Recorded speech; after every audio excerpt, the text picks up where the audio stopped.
Hello, hello.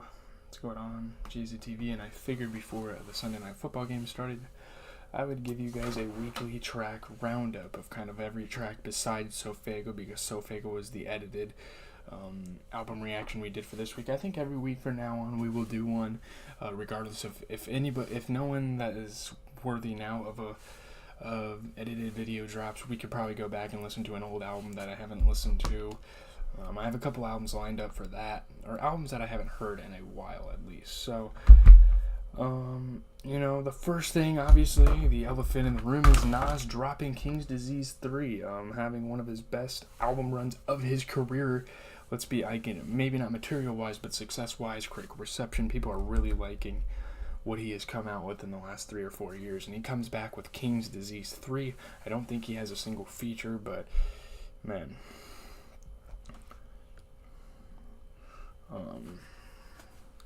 On King's Disease 3, legendary Queens hailing MC Nas is out to prove that age ain't nothing but a number. The project marks the third album-long pairing of the 49-year-old and Hit Boy, the Fontana, California originating producer 14 years his junior. The two have clearly stumbled into something special, Nas sounding as comfortable in his own skin as ever when telling the stories of his developmental years on songs like Legit, Recession Proof, and Reminisce, celebrating his career's longevity on Thun, 30, and I'm on Fire, and even staring down his own morality, Once a Man, Twice a Child. With Hit Boy production and also maybe some distance from the pressures of his days as contender for New York rap's throne, Nas relishes the freedom to indulge some of his more experimental whims, like imagining what it was like for different fans to hear his music for the first time, or where he raps from the perspective of Street Static itself. There are no credited guest MCs on King's Disease 3, a subtle acknowledgement that as prolific as Nas has been, the man once known as the Pharaoh still has plenty to say. And that's not to mention, the many people he has to say it to. Yeah. So Nas dropped a really good record here, I think. I mean, the beats were good. Hit Boy does his thing here. And Nas has some great bars, mentioning his beef with Jay-Z and them kind of like squashing the beef and kind of joking about it years later. That's actually it's kind of like a wholesome moment on this album. Nothing much to say about the album. It's pretty good. I don't think it's album of the year material, but we might revisit it and see if it can get on the top 50 albums of the year list. I think it should be able to. We'll just have to kind of re-listen to it after some time. Next, we have the Young Blue record. Young Blue, he's gotten his name out there in the recent years. I think he goes by Blue now. Maybe he changed it back. I didn't listen to the whole record. There's been a couple of weeks on this channel where I've listened to whole albums. But Tantra is the album by Young Blue here, and I just didn't get around to listening to all of it. There's a lot of music that dropped. But he had some really good features, and it's really, Young Blue's really talented because he adapts to kind of the features he has, with 504 and being on the record, he has like a drill beat and he like sings over it, raps. He kind of just tries to fit his feature style as much as he can, and that's kind of the art. That's kind of why this guy's signed to Empire, and is doing his own thing at the same time. He has a song with Zayn Malik, the former One Direction member, and it's kind of like a pop direction. There's still some rap vibes to it. This isn't really a rap album. I mean, I don't think Young Blue's ever really been a rapper. He's kind of been more of like an R&B soul guy, but the singles, you saw Nicki Minaj and French Montana on there, so this album was already gearing up to be something pretty nice. Lucky Day is a solid feature. He had Lil Wayne on.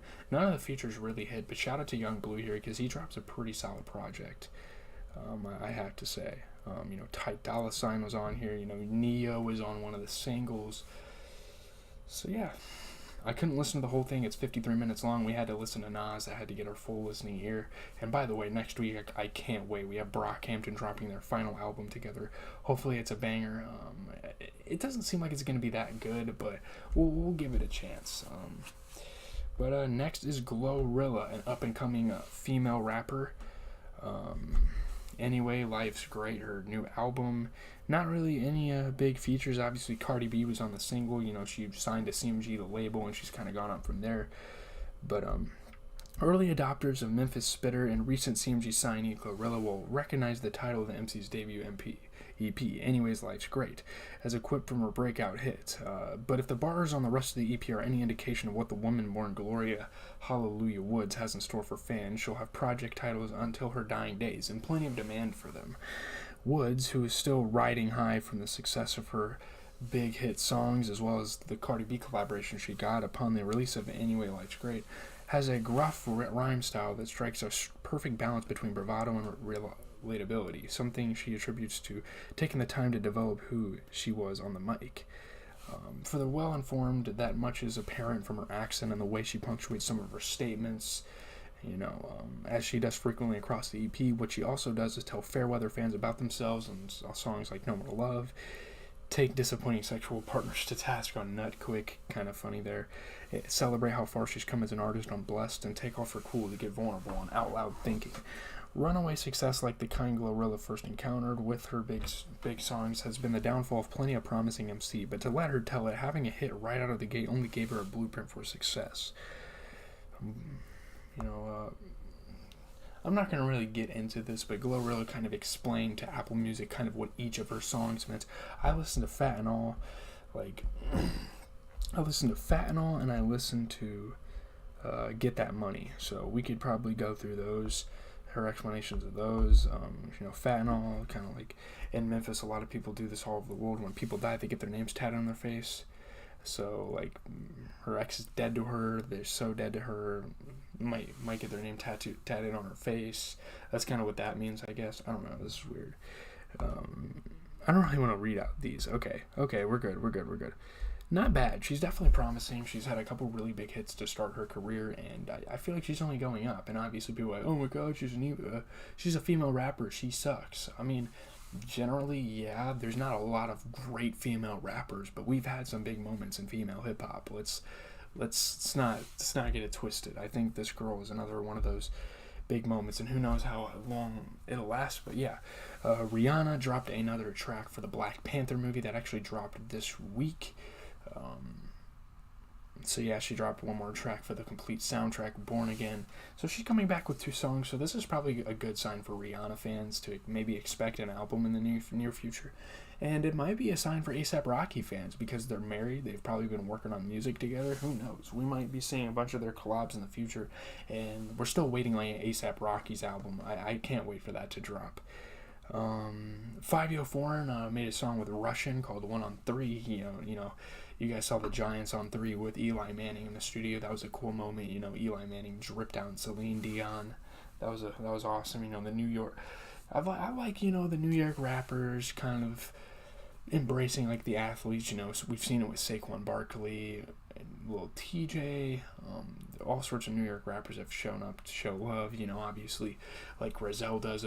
There's some big Bills fans, so that's really cool. New York has some very strong ties. Give You What You Want is a brand new song for Lil TJ. Actually, a pretty good song. Probably one of the best songs I've heard from him in a while. I do need to go back and re-listen to this, because I really like this song. I think Lil TJ, he had a lot of cool melodies on there, so... French Montana drops. I don't really have much to say about a lot of these tracks, but French Montana drops Yes I Do. Now, originally it was supposed to have a Mac Miller feature on there, but I guess that was just too good to be true, and they decided to not include it. I'm not really sure. I listened to it. It wasn't that good. I feel like maybe Mac Miller would have revitalized it, but it didn't even sound like a track that Mac Miller would have sounded good on. Maybe that's why they took him off. Who knows? Wizkid, frequent collaborator to big artists in the game like Drake. I mean, I feel like a lot of people should be familiar. He had Skillabang, he had Skepta, he had Don Toliver, he had worldwide artists. He had artists from all over, and obviously Don Toliver is a big artist out of Houston. But I think he is from Houston, I want to say. But yeah. So, 10 years on from Wizkid's debut single, 2020 witnessed the Nigerian's coronation as an undisputed Afrobeats icon. Global names including Justin Bieber and Damian Marley, as well as emerging ones like Tim's and producer PT2J, helped Wizkid's 4th album, Made in Lagos, strike a sonic balance to electrify basses at home and overseas, and unlocking fresh dimensions to a signature Afrofusion. On More Love, Less Ego, the task is made smoother with P2J again by his side. Their percussive mid-tempo palette makes for a rich winning combo, and the duo lean into it here, with WizKid's pillowy vocals and the bright unifying themes of passion and celebration, the ideal compliments. But as the title suggests, a more emotionally exposed artist emerges across the album's 13 tracks. So as WizKid's Grammy-nominated Essence galvanized the thrilling WizKid got Grammy-nominated. He galvanized the thrilling rise of Thames. A sultry toe-tapping duet with Thames on this album. Aria Starr is the beneficiary of the Starboy's magic touch, and it's far from the only inspired collaboration. WizKid's cultural crosslines take in talent, including Jamaica's breakout stars Shinisia and Skillabang on Slip and Slide, and British Nigerians Skepta and Naira Marley on Wow, in a confident show of the diaspora's effortless genre fusion. Amapiano, meanwhile, is also explored on albums through highlight tracks, indicating another rich area for WizKid to mine in the future. So yeah, WizKid's pretty awesome. This is a very vibey album. It's like a worldwide record. That's kind of like the genre it's considered. And I've seen Oprah Iverson react to it, and he liked it. I don't know if you guys like worldwide music, but I checked it out. There were a couple of cool tracks here and there. So it is what it is. Brockhampton dropped another single for their brand new album, The Family. This is called The Ending. I think Big Pussy was a pretty strong track. This album's only 35 minutes long. I think we're going to get like half an hour of new Brockhampton. And I wonder if they'll have any features on it since it's their last album. I wouldn't think so. The Ending, I might need to go back and re-listen to it. It's gotten like the Tyler the Creator co-sign, but who knows? We got to move on. KC dropped a 2-pack. Who else would it be? KC making waves, signed to Columbia Records, signed to Sony Music. He's been on Kanye album. He's worked with a lot of great artists. He's worked with 5 Foreign, Casanova. This guy's been taking over. Chloe. So, yeah. We'll have to see how this guy's career goes. These tracks aren't that bad. He definitely has a really interesting style and a very unique style that you don't hear all the time. Creme Brulee is a brand new track from Cochise coming off of his record The Professor, which I kind of liked. I'm gonna have to revisit a lot of projects from this year towards the end of the year.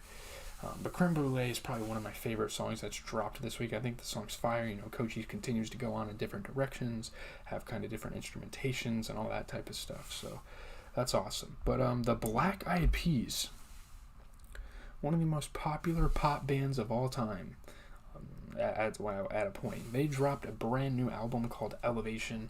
Now, I don't know why I listened to this. I was kind of cringing. Like, this is for fucking 40-year-olds, let's be honest. You have Annual AA on the record. You have Daddy Yankee on the record. Shakira, David Guetta, Ozuna's on the record. You have some decent artists on here. Very Latin pop influenced, which is really cool. I like that the Black Eyed Peas are going in that direction. I don't know if they've really gone in that direction before. They might have, but it's a cool moment. They haven't dropped an album in a couple of years. It's kind of cool to see them consistently continue to drop stuff. They've been going at it. They've been going at it for nearly 25 years. Like, these guys have been around. Like, people don't really realize that. Their first really big. The first really, really big Black Eyed Peas album was probably in 2003 or 2005, or either Monkey Business or Elefunk. But yeah, man, pretty cool looking like aesthetic behind them. I really like the cartoony stuff for some reason. That has nothing to do with the music, but I'm just saying. Let's just move on here. Up next, we had Skywater dropping his debut album, I think. Maybe. He signed to Geffen, so this is his big breakthrough. He had Lil Uzi Vert as a single, so it kind of set him up for some success, with this one. It's alternative. It's cool. He has kind of the same beat patterns on a decent amount of the songs, but I definitely appreciate him as an artist, and hopefully he continues to grow. Next It's a funny story. I don't know why I listened to this album, because it has Killa Cam on it. Who isn't Cameron? Killa Cam is actually spelled with 2 Ks. So, not even any good. I don't know why I listened to this. I thought this was Cameron for some stupid reason, even though Cameron like just dropped a month ago. I don't know what I was thinking, but it is what it is. Rob 49. I'm not even gonna talk about that. Rob 49, Product of the Trenches. Yeah, not a bad record. Quadeca, former. I don't know if I'm sure he still makes YouTube videos. He's a YouTube rapper. You can consider him as that. He started his career off with these impersonations, and now he's out here making alternative music with the likes of Danny Brown and the Sunday Service Choir. So that's pretty cool. Danny Brown's a dope artist. That's a really cool feature. Not really that good at songs. They kind of wane for a while. They kind of stick around for a while. The mixing is bad, and I want to say on purpose. I want to say the mixing is bad to kind of fit this some sort of like this distorted, like, what do we call that? Obscure vibe to it. It's called I Didn't Mean to Haunt You. The album art kind of gives you like this very eerie, like, I don't know. It's interesting. That's all I have to say for the music this week. I'll see you guys every single week for this. And NBA recap tonight. Stream on GCTV Live on Twitch, all lowercase, tonight till like 2 in the morning. And yeah.